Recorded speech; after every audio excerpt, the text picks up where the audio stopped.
अरे तुम्ही आहे ना, चुकून अधिकारी झालात. तुम्ही भिकारी होण्याच्या सुद्धा लायकीचे नाहीयेत. तुम्ही मेलेल्या माणसाच्या टाळूवरचं लोणी खायला सुद्धा माघार घेणार नाहीत, ही तुमची लायकी.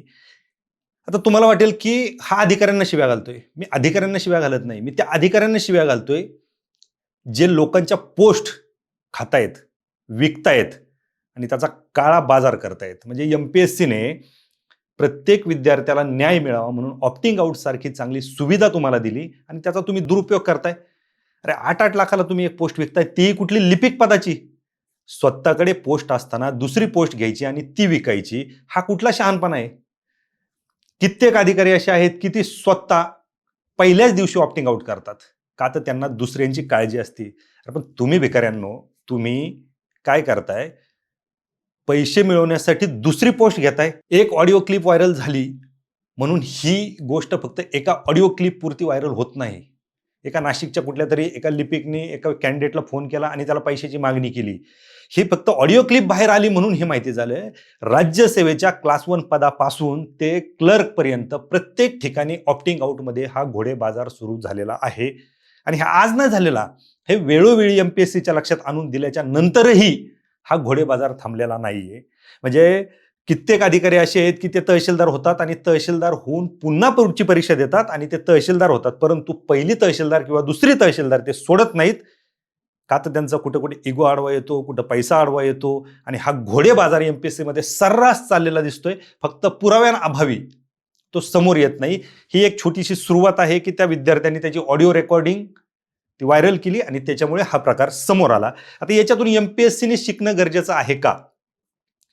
आपण जर यूपीएससीला फॉलो करत असेल तर यूपीएससीने एक नियमावली जाहीर केली आणि यूपीएससीने सांगितलं की जे विद्यार्थी IAS किंवा IFS होतील त्यांना पुन्हा परीक्षा देण्याची संधी मिळणार नाही.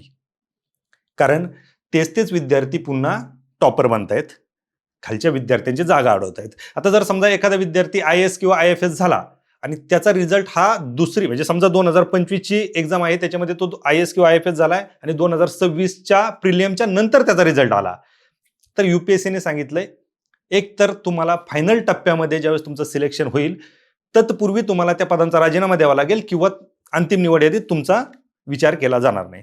दुसरी गोष्ट, जो विद्यार्थी IPS झालाय त्या विद्यार्थ्याला पुढची एक संधी त्याचं पुढे प्रमोशन होण्यासाठी किंवा पुढची पोस्ट घेण्यासाठी त्याला दिलेली आहे. फक्त एक संधी. त्याच्यात जर त्याचं पुढे सिलेक्शन झालं तर त्याला ते पद मिळतं, त्याचं IPS ऑटोमॅटिक नाहीसं होतं किंवा त्याला तो राजीनामा द्यावा लागतो. आणि एमपीएससी मध्ये जर यूपीएससी प्रमाणे जर डेप्युटी कलेक्टर असतील, DYSP असतील किंवा इतर जे वरची पदं आहेत, या पदावरती सिलेक्शन झाल्याच्या नंतर जर या विद्यार्थ्यांना परीक्षा देण्यासाठी मज्जाव केला तर निश्चितच ऑप्टिंग आउटची सुद्धा वेळ येणार नाही. हे झालं राज्यसेवेचं. परंतु आता आपण जर पाहिलं तर ग्रुप बी असेल किंवा ग्रुप सी असेल, मल्टिपल कॅडर आहेत, बरेच पदं आहेत, परंतु याच्यामध्ये ऑप्टिंग आउट शिवाय पर्याय नाही. याच्यामध्ये जर वेटिंग लिस्ट असेल तर तो एक चांगला पर्याय आहे. परंतु एमपीएससीने ऑप्टिंग आउटमध्ये देखील काही सुधारणा करणे गरजेचं आहे. नाहीतर हा बाजार पोस्ट विकण्यासाठी विद्यार्थी परीक्षा देतील, जे अधिकारी सध्या कार्यरत आहेत ते परीक्षा देतील आणि नंतर पोस्ट विकतील. त्यासाठी एमपीएससीने एकतर ऑप्टिंग आउट हे प्रत्येक टप्प्यावर सुरू केलं पाहिजे. ज्याला पूर्वपरीक्षा तो पास झालाय आणि त्याला वाटलं की आता माझ्याकडे मागचं पद आहे, मला पुढची परीक्षा द्यायची नाही, त्यांनी पूर्वपरीक्षेतून ऑप्ट आउट करणं गरजेचं आहे. मुख्य परीक्षेतून सुद्धा त्याला ऑप्ट आउट करता यायला पाहिजेत आणि मुलाखतीच्या टप्प्यातून सुद्धा त्याला ऑप्ट आउट करता आलं पाहिजेत. अशी सुविधा एमपीएससीने करणं गरजेचं आहे. त्याही पुढे जाऊन हा ऑप्टिंग आउटसाठी काय जो कालमर्यादा दिलेली आहे ती कमी करणं गरजेचं आहे, जेणेकरून हा घोडे बाजार आहे, हा घोडे बाजार कुठेतरी थांबला पाहिजेत. त्या अधिकाऱ्यांना त्या विद्यार्थ्यांपर्यंत कनेक्ट होण्यासाठी किंवा त्या विद्यार्थी त्या अधिकाऱ्यांना कनेक्ट व्हायला वेळच दिला नाही पाहिजेत. 2 दिवसाच्या आत ऑप्टिंग आउट झालंच पाहिजेत, असं एमपीएससीने काहीतरी परिपत्रक काढायला पाहिजेत. आणि जर ज्या विद्यार्थ्यांनी किंवा ज्या अधिकाऱ्यांनी ऑप्ट आउट केलं नाही तर त्याची देखील नियमावली एमपीएससीने करणं गरजेचं आहे. आपण पाहतो, आपण राज्यघटना शिकतो, राज्यघटनेमध्ये एखादा आमदार असेल आणि आमदार जर खासदारकीसाठी उभा असेल आणि ती निवडणूक होते, खासदार जर तो झाला, ती व्यक्ती जर खासदार झाली तर एक तर त्याला दोन्हीपैकी एका पदाचा राजीनामा द्यावा लागतो आणि नाही दिला तर त्याची आमदारकी ऑटोमॅटिक निघून जाते, तो खासदार होतो. अशा पद्धतीने जर समजा एखादा डेप्युटी कलेक्टर असेल आणि त्यांनी परीक्षा दिली आणि तो दुसऱ्या पदावर सिलेक्ट होतोय तर त्याला दोन्हीपैकी एक कुठलं तरी पद सिलेक्ट करणं हे अनिवार्य असलंच पाहिजेत. किंवा ग्रुप बी मध्ये एखाद्याकडे ग्रुप बी ची पोस्ट आहे किंवा ग्रुप सी ची पोस्ट आहे आणि ग्रुप सी वरून तो ग्रुप बी वरती प्रमोट झालाय, तर त्याला दोन्हीपैकी एक पोस्ट त्या 2 दिवसाच्या आतमध्ये सिलेक्ट करणं बंधनकारकच असायला पाहिजेत, तरच हा घोडे बाजार थांबेल. याच्यावरती एमपीएससीने विचार करणं गरजेचं आहे. आणि जर एमपीएससी याच्यावर विचार करणार असेल, एमपीएससीला खूप वेळा हे निदर्शनास आणून दिलेलं आहे, विद्यार्थ्यांनी दिलेलं आहे, आम्ही देखील दिलेलं आहे, परंतु याच्यावरती कुठलीही कार्यवाही होत नाही. ही कार्यवाही होणं गरजेचं आहे. असा जर घोडे बाजार सुरू झाला तर अधिकारी एमपीएससी मार्फत निवडण्यात काहीही तथ्य राहणार नाही. आज सगळ्या परीक्षा एमपीएससी मार्फत घेण्याचं ठरलेलं आहे. 2015 पासून आम्ही सर्व परीक्षा एमपीएससी कडे द्या यासाठीच मागणी करत होतो, कारण खाजगी संस्थांमार्फत जो काही घोडे बाजार सुरू होता तो बंद व्हावा म्हणून एमपीएससी कडे या परीक्षा देणं गरजेचं होतं. आज जर एमपीएससी कडे या परीक्षा आल्यात आणि ऑप्टिंग आउट मार्फत जर अशा पोस्ट विकल्या जाणार असतील तर विद्यार्थ्यांचा या प्रशासकीय पोस्टवरचा, प्रशासकीय पदांवरचा, एमपीएससी वरचा आणि प्रशासनावरचा विश्वास उडल्याशिवाय राहणार नाही. त्याच्यामुळं राज्य सरकारने पण याच्यामध्ये गांभीर्याने दखल घेऊन याच्यावरती कारवाई करणं गरजेचं आहे. आणि एमपीएससीने ऑप्टिंग आउट मधले जे काही नियम आहेत ते कडक करणं गरजेचं आहे.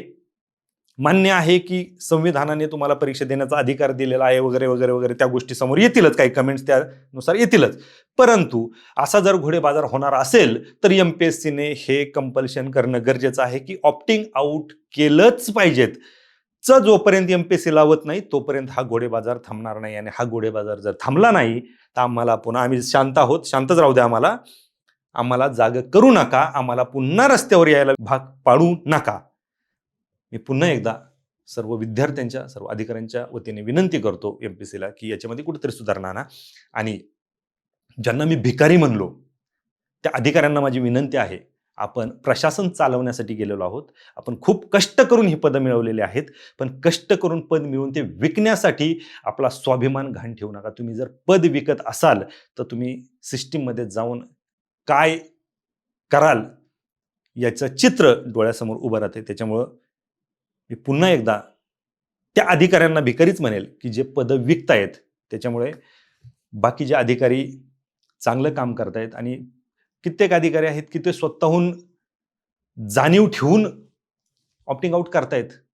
त्यांचं ध्येयच असतं ऑप्टिंग आउट झालं, ऑप्टिंग आउटची लिंक ओपन झाली की ते ऑप्ट आउट करतायत. परंतु या भिकाऱ्यांसाठी हा व्हिडिओ होता की जे ह्या विद्यार्थ्यांवरती अन्याय करतात. आणि विद्यार्थ्यांवरती जर अन्याय करणार असाल तर आम्ही शांत बसणार नाहीत.